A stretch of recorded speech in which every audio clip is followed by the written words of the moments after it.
Hello everyone, welcome back to सरकारी नौकरी वाले बाबा। I am Dhananjay.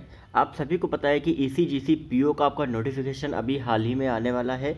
SIDBI grade A का आ चुका है। 4 मार्च से आपके फॉर्म जो है वो आपके स्टार्ट हैं। ठीक है। अब ईसीजीसी पीओ में आपका क्या क्या प्रमोशंस होता है, किस पोस्ट तक आप पहुंच सकते हैं, डिपार्टमेंटल एग्जाम आपको क्या देने होते हैं, साथ ही साथ आपका कितने साल में आपका प्रमोशन होता है और किस पोस्ट तक आप प्रमोट हो सकते हैं। ठीक है। तो ये सारी चीज़ें आज मैं आपको इस वीडियो में मैं बताऊंगा। सो मेक श्योर जितने भी स्टूडेंट नए हैं ईसीजीसी पीओ का अगर आप फॉर्म भरना चाहते हैं तो आप इस चैनल को सब्सक्राइब जरूर कर लें। यहाँ पर आपको बहुत सी ऐसी अपडेट्स हैं वो आपको मिलेंगी जो कि आपके लिए ज़रूरी होती हैं। साथ ही साथ सिडबी ग्रेड ए का आपका पर्सन अलाउंस का प्रमोशन का वीडियो ऑलरेडी डाल दिया है। अगर आपने नहीं देखा तो राइट साइड में आई बटन में जाके आप देख सकते हैं। ठीक है। तो यहाँ पे हम बात करते हैं सबसे पहले प्रमोशन की, तो जो कि आपका होता है एग्जीक्यूटिव ऑफिसर स्केल 1 का आपका पहला प्रमोशन होता है। ठीक है।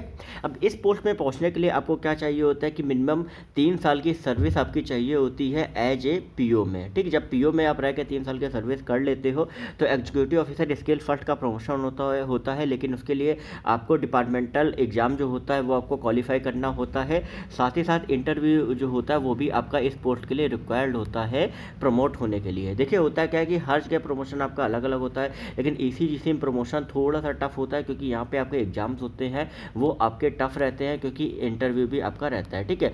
साथ ही साथ आपका जो सैलरी होती है वो आपकी एग्जीक्यूटिव ऑफिसर स्केल फर्स्ट में आपकी लगभग ये मान लीजिए जब तक इसका प्रमोशन होता है आपकी सैलरी 1,40,000 तक आपकी सैलरी जो होती है वो आपकी पहुँच जाती है। ठीक है। इसी कारण से ये प्रमोशन टफ होते हैं। ठीक है। सेकंड प्रमोशन की अगर हम बात करें तो इसमें आपका स्केल 2 का प्रमोशन होता है जो कि आपका होता है असिस्टेंट मैनेजर का। अब इस पोस्ट में प्रमोशन के लिए सेम आपको करना होता है और आपको क्या करना होता है कि इसमें भी आपका टेस्ट जो होता है वो आपको रिक्वायर्ड होता है और साथ ही साथ आपका इंटरव्यू जो होता है वो इस पोस्ट के लिए होता है। ठीक है। अब इसके लिए क्या होता है कि मिनिमम आपको 2 साल की सर्विस जो होती है वो अगर आप 2 साल की सर्विस पूरी कर लेते हो एज ए एग्जीक्यूटिव ऑफिसर। ठीक है। अगर आप इसमें 2 साल की सर्विस पूरी कर लेते हो तो आपका तीसरा प्रमोशन होता है, सेकंड प्रमोशन होता है असिस्टेंट मैनेजर स्केल 2 का आपका प्रमोशन आपका किया जाता है। ठीक है। अब हम आगे बढ़ते हैं और बात करते हैं तीसरे प्रमोशन की अपने।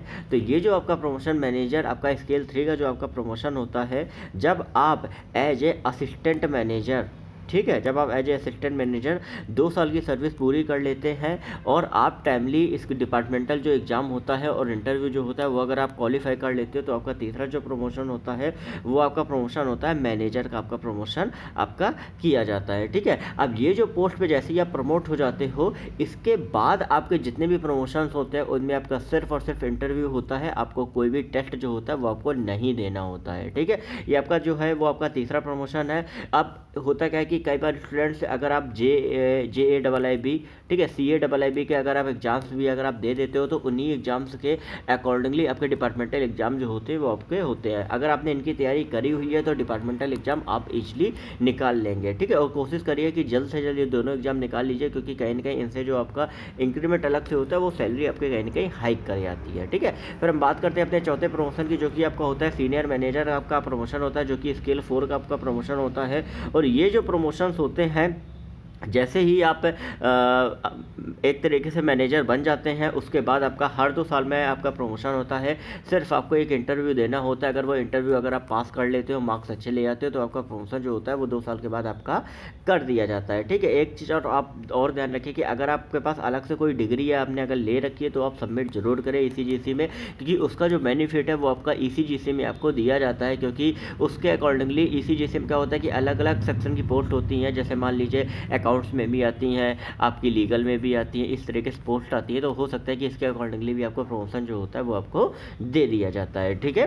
फिर सीनियर मैनेजर के बाद मैंने आपको बताया कि इसके बाद क्या होता है कि एक तरीके से आपका मैनेजर के बाद की बात करें तो हर 2 साल में आपका प्रमोशन होता है। तो इस सीनियर मैनेजर के बाद जो आपका हर दूसरे साल प्रमोशन होगा वो आपका होगा असिस्टेंट जनरल मैनेजर का, जो कि आपका AGM का प्रमोशन जो होता है वो आपका रहता है। ये आपकी स्केल 5 की आपकी पोस्ट होती है और इस पोस्ट के लिए भी आपको क्या होता है कि जब आप सीनियर मैनेजर बन जाते हो, ठीक है, उसके बाद क्या होता है कि आपको सिर्फ और सिर्फ इंटरव्यू देना होता है, बाकी कुछ भी नहीं देना होता है, ठीक है। तो आप कहीं ना कहीं जो फाइनल प्रमोशन आपको होता है एजीएम होता है, इसके बाद भी आपके कई सारे प्रमोशंस होते हैं, लेकिन अभी तक ईसीजीसी पीओ की वैकेंसी जो है वो आपकी बहुत कमी आई है। और जब वैकेंसी आई है उसके बाद यही देखा गया है कि लोग एजीएम तक पहुँच के रिटायर हो जाते हैं, क्योंकि सबसे बड़ा रीज़न होता है लोगों का प्रमोशन लेट लेने का, वो होता है आपका वर्कलोड का। क्योंकि कहीं ना कहीं ईसीजीसी में अगर आप अलग अलग सेक्शन में, मान लो अगर आप ब्रांच वगैरह में पोस्टिंग है तो वर्कलोड ज़्यादा रहेगा, लेकिन अगर आपकी पोस्टिंग लीगल मैटर्स वगैरह में है तो आपका वर्कलोड जो होता है उतना कम नहीं रहता है,